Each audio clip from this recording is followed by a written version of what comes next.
الحمد لله رب العالمين والصلاة والسلام على أشرف الأنبياء وخاتم النبيين الذي كان نبيا وآدم بين الماء والتين وعلى آله الطيبين وأصحابه الراشدين أما بعد فأعوذ بالله من الشيطان الرجيم بسم الله الرحمن الرحيم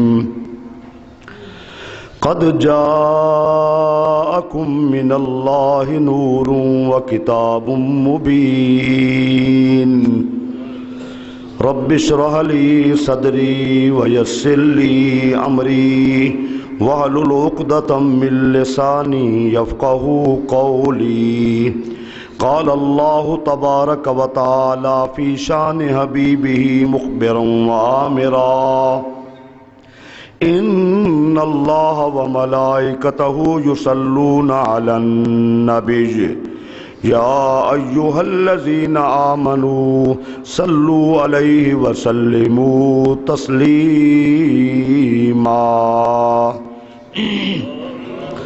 اللہم صل علی سیدنا ومولانا محمد وعلی آل سیدنا واصحاب سیدنا ومولانا محمد وبارک وسلم وصلوا علیہ صلاۃ وسلاما علیک یا سیدی یا رسول اللہ وعلی آلک واصحابک یا سیدی یا حبیب اللہ۔ اللہ رب العزت کی حمد و ثنا حضور نبی کریم رؤوف الرحیم علیہ الصلاۃ والسلام کی ذات گرامی پر درود و سلام عرض کرنے کے بعد دعا ہے خلاق کائنات مجھے کلمات حق کا محبت کے ساتھ قرآن و سنت کی روشنی میں بیان کرنے کی توفیق عطا فرمائے۔ پہلے ولادت کے حوالے سے ارادہ تھا، لیکن اب یہ موضوع نورانیت کے حوالے سے اللہ تعالیٰ مجھے قرآن و سنت کی روشنی میں صحیح بیان کرنے کی توفیق عطا فرمائے۔ میرے عزیزان گرامی، ہمارا عقیدہ، ہمارا نظریہ حضور کی ذات اقدس کے متعلق یہ ہے کہ اللہ نے آپ کو نور بھی بنایا ہے اور اللہ تعالیٰ نے آپ کو بشر بھی بنایا ہے۔ حقیقت آپ کی نور ہے، وجود آپ کا بشری ہے۔ نور دو قسم ہے، ایک ہے حسی مادی اور ایک ہے نور مانوی۔ اب یہ دونوں اقسام ذرا غور کرنا کہ حسی نور کیا ہے، کسے کہتے ہیں؟ وہ نور کے جو حواس خمسہ سے مراد ہاتھ، آنکھیں، ناک، یہ زبان، ٹھیک ہے نا، اور دماغ، جس چیز کو ان کے ذریعہ سے انسان محسوس کرے اسے کہتے ہیں نور حسی۔ سورج ہے، چاند ہے، ستارے ہیں، ان کا نور انسان اپنی آنکھوں سے دیکھتا ہے، محسوس کرتا ہے کہ یہ چیزیں واقعی اللہ نے ان میں نور رکھا ہے۔ دوسرا ہے نور مانوی، یعنی حواس خمسہ کے ذریعے انسان محسوس نہ کرے، لیکن اس میں انسان کو یہ سمجھ آئے کہ اس کے پیچھے نور ہے۔ مثلا علم کیا ہے؟ یہ گمراہی کو ختم کرتا ہے۔ بظاہر علم کا وجود نہیں ہے، نظر نہیں آتا، لیکن اس سے گمراہی دور ہوتی ہے۔ علم بھی کیا ہے؟ نور ہے۔ اب حضور کی ذات گرامی ذرا غور کرنا کہ اللہ ذوالجلال نے آپ کی جو حقیقت بنائی ہے وہ نور ہے، جو آپ کا وجود ہے وہ بشری ہے، لیکن بعض اوقات ایسا بھی ہوتا تھا کہ حضور کے وجود انور سے بھی نور محسوس صحابہ کرتے تھے۔ اللہ نور ہے، قرآن نور ہے، اسلام نور ہے، حضور نور ہیں۔ اللہ بھی نور، قرآن بھی نور، حضور بھی نور، اسلام بھی نور۔ اللہ نور ہے، اللہ نور السماوات والارض، قرآن سے پہلے دلائل، آسمانوں اور زمین کا اللہ نور ہے۔ یہاں نور روشن کرنے کے معنی میں ہے کہ آسمان و زمین کو روشن کرنے والا کون ہے؟ اللہ۔ قرآن نور ہے، وَأَنزَلْنَا إِلَيْكُمْ نُورًا مُبِينًا، اور ہم نے آپ پر نور کو نازل کیا ہے۔ حضور نور ہے، قَدْ جَاءَكُم مِّنَ اللَّهِ نور۔ اسلام نور ہے، یریدون لیطفئوا نور اللہ۔ یہ کافروں کا ارادہ ہے کہ اللہ کے نور کو منہ کی پھوکوں سے بجھا دیں۔ اس نور سے مراد حضور کی ذات بھی ہے اور اس نور سے مراد اسلام بھی ہے۔ اب میرے بھائیوں، یہ تمہید کے بعد اب ذرا سمجھیں کہ اللہ ذوالجلال نے حضور کو جو نور بنا کے بھیجا ہے، کس لیے؟ اس کا مقصد کیا ہے؟ انسان تنزلی میں ہے، پستی میں ہے، اور اللہ کی ذات بلند و بالا اعلیٰ عرفہ مقام پر ہے، جیسے اس کی شان کے لائق ہے۔ سمجھنا ذرا، یقین لطف اندوز ہوں گے۔ جب اللہ کی ذات بلند و بالا عرفہ و اعلیٰ مقام پر ہے اور انسان تنزلی میں ہے، تو درمیان میں ایک ایسی ذات کی ضرورت تھی، ایک ایسی عظیم شخصیت کی ضرورت تھی جس کا تعلق بلندی والے کے ساتھ بھی ہو اور جس کا تعلق پستی والے کے ساتھ بھی ہو۔ تو حضور کا بشر ہونا ضروری اس لیے تھا مخلوق سے تعلق رہے، مخلوق سے تعلق رہے، اور نور ہونا اس لیے ضروری تھا کہ خالق سے تعلق رہے۔ یہ ضروری تھا کہ حضور کا تعلق، حضور نور بھی ہوں اور حضور کیا ہے؟ بشر بھی ہوں۔ میرے بھائیوں، اب ذرا غور کرنا، سب سے پہلے جنہوں نے سوال کیا ہے، حضور اخبرنی عن شیء اول خلقہ اللہ تعالی، مجھے اس بات کی خبر دیجئے کہ اللہ نے سب سے پہلے کس چیز کو بنایا ہے۔ صحابی سوال کرنے والے ہیں، اور اس حدیث کو کوٹ کرنے والے کون ہیں؟ مصنف ابن عبدالرزاق، جو امام بخاری رحمت اللہ علیہ کے بھی استاد ہیں، امام بخاری کے بھی استاد ہیں، انہوں نے یہ حدیث بیان کی ہے۔ اب ذرا غور کرنا، حضور مجھے یہ تو فرمائیے کہ اللہ نے سب سے پہلے کس چیز کو بنایا ہے؟ تو حضور نے فرمایا، یا جابر ان اللہ تعالی خلق قبل الاشیاء نور نبیک من نورہ۔ جابر سن لے، اللہ نے ساری کائنات سے پہلے تیرے نبی کے نور کو اپنے نور سے بنایا ہے۔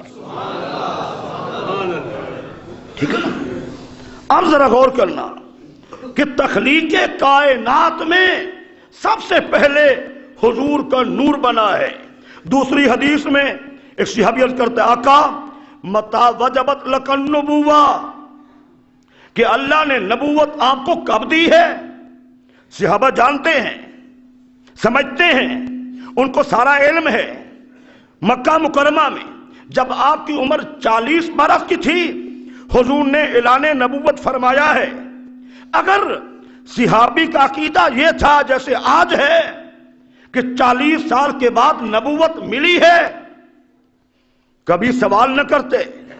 وہ پوچھ رہے ہیں، آقا اللہ نے سب سے پہلے آپ کو نبوت کب دی ہے؟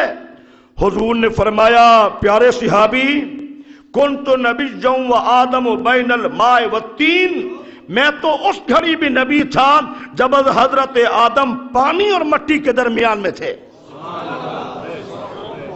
ابھی ان کا خمیر بنایا جا رہا تھا، بشری وجود کے لیے تیاری ہو رہی تھی، مٹی تیار ہو رہی تھی۔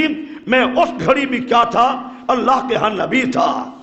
میرے بھائیوں، بحیثیت نور ساری کائنات سے پہلے اللہ ذوالجلال نے حضور کو نبی بھی بنایا ہے اور اللہ نے حضور کو نور بھی بنایا ہے۔ اب ذرا ایک بات جو عام سمجھانے کے لیے ذرا غور کرنا، کہ اگر حضور علیہ السلام ہماری طرح بشر ہوتے، جیسے ہم بشر ہیں، انسان نے سائنس کے ذریعے سے ترقی کی ہے اور ترقی کی راہیں طے کرتا ہوا، منزلیں طے کرتا ہوا انسان بالآخر چاند پہ جا پہنچا ہے۔ انسان زیادہ سے زیادہ بشریت کے لباس میں رہ کر انسان ترقی کرے تو چاند تک پہنچ سکتا ہے۔ اگر میرا نبی ہماری طرح بشر ہوتا، چلو چاند پہ جا کے رک جاتا۔ حضور کا چاند سے آگے چلے جانا پوری دنیا کے لیے پیغام یہ تھا، میں تمہاری طرح بشر نہیں ہوں، اگر تمہاری طرح بشر ہوتا تو میری منزل بھی چاند ہوتی۔ کیا ہے؟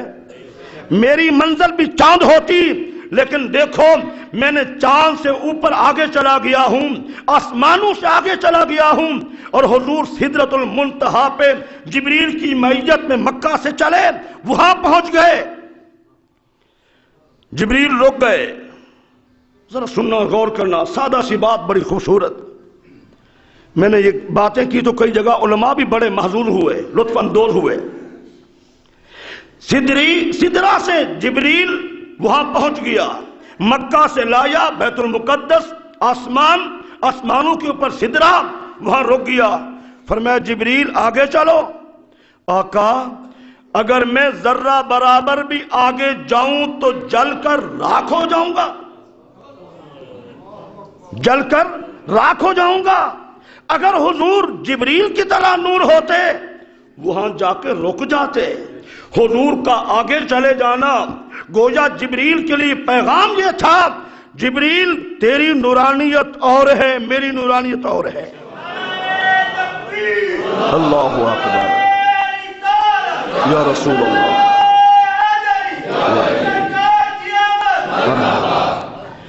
میرے بھائیوں، گویا حضور کی بشریت ہماری طرح نہیں ہے اور حضور کی نورانیت جو ہے وہ جبریل کی طرح نہیں ہے۔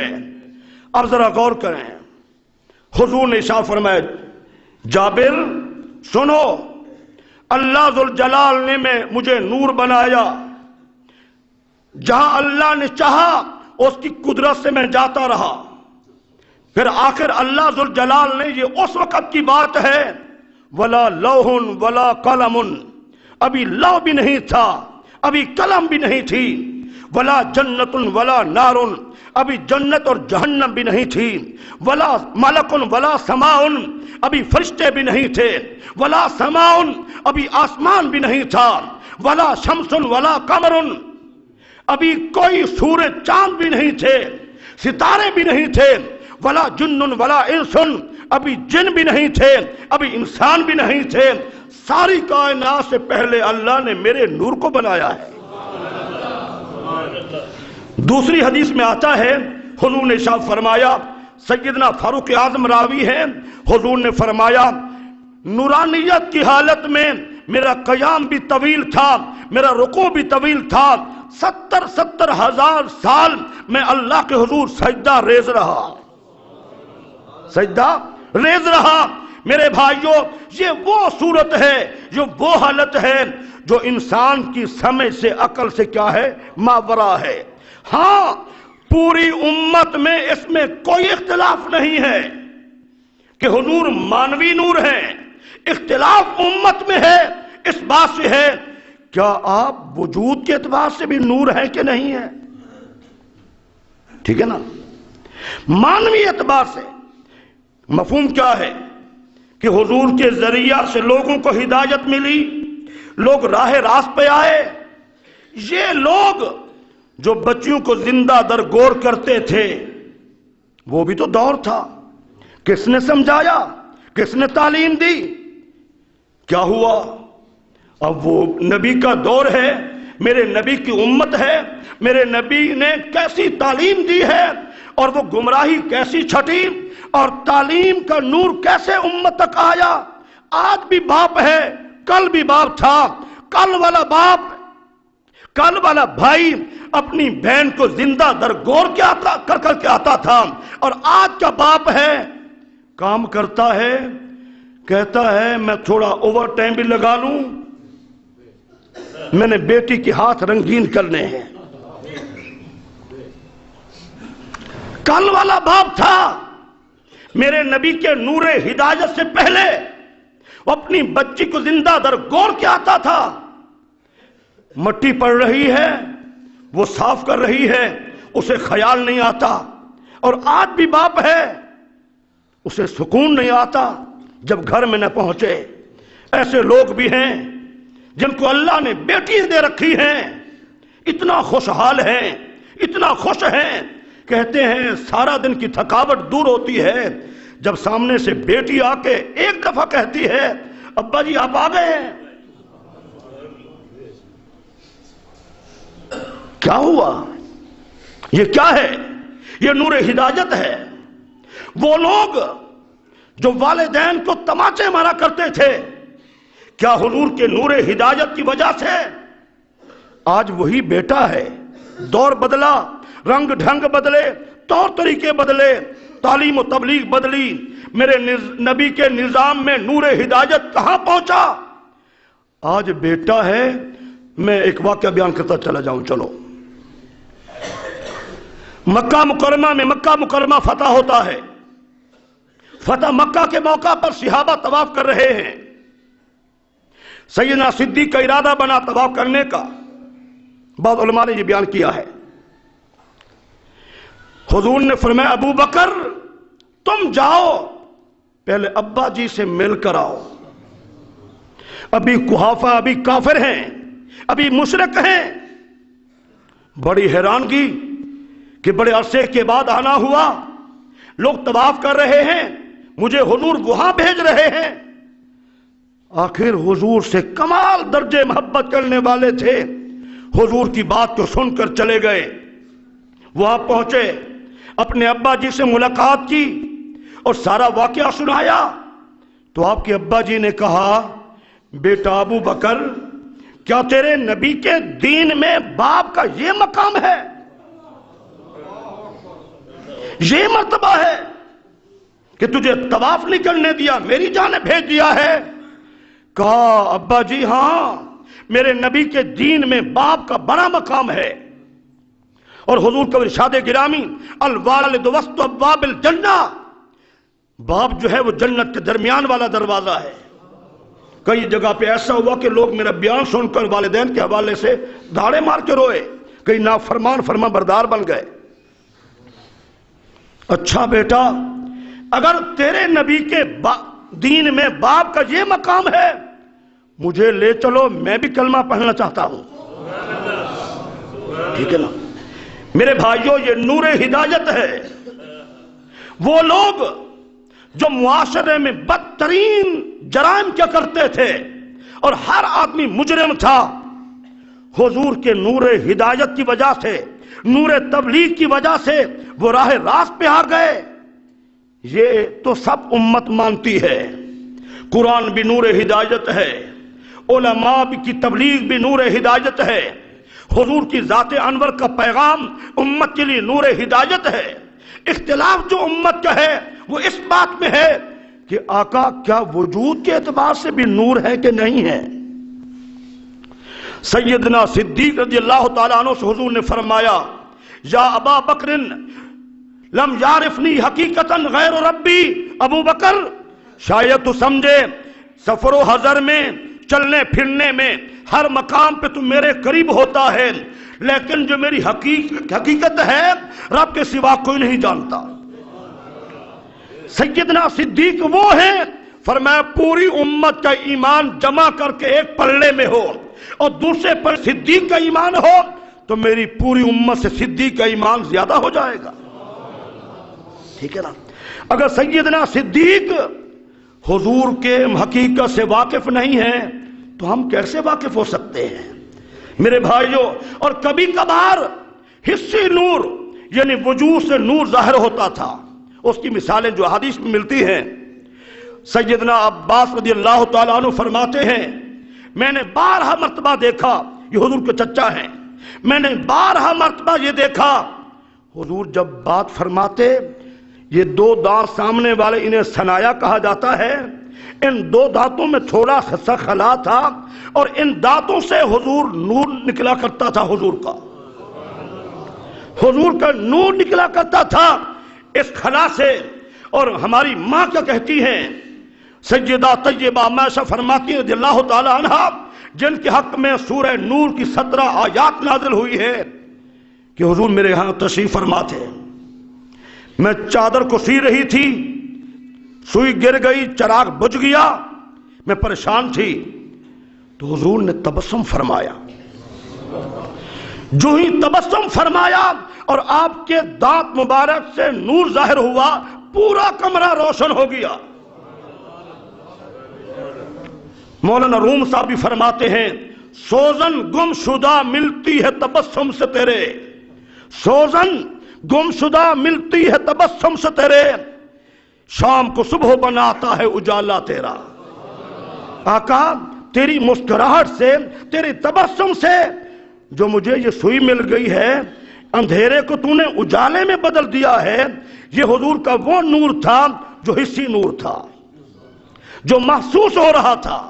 حضرت حسان کہتے رضی اللہ تعالیٰ عنہ، صحابی رسول اور حضور کے درباری نعت خواں اور حضور کے سب سے بڑے ثناگو، اور جن کی ربائی پوری دنیا میں مشہور ہے، اور یہ وہ ربائی ہے جس پر ہمارا عقیدہ ہے۔ اور یہ کب بیان فرمائی ذرا غور کرنا، حضور کے سامنے کچھ لوگوں نے، کفار و مشرکین نے باتیں عجیب کی جو شان نبوت کے خلاف تھیں، فرمایا حسان تم میری تعریف کرو، منبر پہ بٹھایا، دائیں بیٹھے، سامنے صحابہ، ہاتھ اٹھائے، اللہم ایدہ بروح القدس، اے اللہ جبریل کو بھیج دے، ان کی پیچھے ان کی مدد شامل ہو جائے، اس کی مدد شامل ہو جائے۔ پوری دنیا میں لوگوں نے کلام لکھا ہے لیکن یہ کلام سننے کے قابل ہے۔ وَأَحْسَنُ مِنْكَ لَمْ تَرَ قَطُّ عَيْنِي، آقا آپ سے زیادہ تو کوئی حسین میری آنکھ نے دیکھا ہی نہیں ہے۔ اللہ اکبر یا رسول اللہ یا میرے بھائیوں، آگے پھر فرماتے ہیں حسین آنکھ تب دیکھتی وَأَجْمَلُ مِنْكَ لَمْ تَلِدِ النِّسَاءُ، اگر کوئی دنیا کائنات میں کوئی ماں آپ جیسا جنتی تو پھر دیکھتی نا، کسی ماں نے تو جنا ہی نہیں ہے۔ اور پھر کیا خوب کہا ہے، ذرا غور کرنا، کیسا عقیدہ ہے حسان کا، مجھے رب ذوالجلال کی عظمت کی قسم ہے 14 صدیوں کے بعد کائنات میں بے شمار تبدیلیاں آئی ہیں، ہم اہل سنت کا وہی عقیدہ ہے جو حضور کے سامنے منبر پہ حسان بیان کر رہے تھے، خلقت مبرأ من کل عیب۔ اللہ اکبر، آقا اللہ نے آپ کو تو ہر عیب سے پاک پیدا کیا ہے۔ بھلا بشریت میں بھی خامی ہوتی ہے، ہر بشریت میں عیب ہے، کمی ہے، نقص واقع ہوتے ہیں، آقا اللہ نے آپ کو بے عیب پیدا کیا ہے۔ اور اگلا جملہ اگر یہ غلط تھا تو حضور روک دیتے، حسان تم خوش فہمی میں مبتلا ہو، ایسا نہ کہو۔ کیا کہا آقا؟ خلقت مبرأ من کل عیب کأنک قد خلقت کما تشاء، آقا اللہ نے آپ کو پیدا فرمایا ہے لیکن ایسے نہیں جیسے آپ کی چاہت تھی، جیسے آپ کی تمنا تھی، جیسے آپ کی مرضی تھی، اللہ نے آپ کو ویسے بنا دیا ہے۔ اور پھر وہ کیا، ذرا غور کریں اس میری باتوں پہ، چہرہ کیسے ہو، والضحیٰ، زلفیں کیسی ہوں، واللیل اذا سجا، آنکھیں کیسی ہوں، ما زاغ البصر وما طغى، سینہ کیسے ہو، الم نشرح لک صدرک، دل کیسے ہو، یاسین، ہاتھ کیسے ہوں، ہاتھ کیسے ہوں؟ ید اللہ. چہرہ کیسے ہو؟ وجہ اللہ. اور چہرہ ایسے ہو. حضور نے فرمایا من رآنی فقد رأى الحق. میرے صحابہ جس نے مجھے دیکھا اس نے رب کو دیکھ لیا. اللہ اکبر. کیا ہے؟ جس نے مجھے دیکھا اس نے رب کو دیکھ لیا. میرے بھائیوں، حضرت حسان فرماتے ہیں آج میں ارادہ بنا کے گیا کہ آج حضور کو میں ٹک ٹکی باندھ کر پوری توجہ سے دیکھوں گا، نظریں جما جما کے دیکھوں گا. وہاں پہنچا، میں نے دیکھنا شروع کیا، آنکھوں پہ ہاتھ رکھ لیا. فرمایا حسان یہ کیا ہے؟ آقا آج ارادہ بنا کے آیا تھا کہ آپ کو پوری توجہ سے دیکھوں گا، لیکن جب میں نے دیکھنا شروع کیا تو مجھے خطرہ پڑ گیا کہیں ایسا نہ ہو جو آپ کے چہرے نبوت میں نور ہے میری آنکھیں اندھی نہ ہو جائیں. حضور اس ڈر کی وجہ سے، اس خوف کی وجہ سے کیا ہے، میں نے اپنی آنکھوں پہ ہاتھ رکھ لیا ہے. میرے بھائیوں، اللہ ذوالجلال نے حضور کو نور بنایا ہے پردوں میں چھپا کے.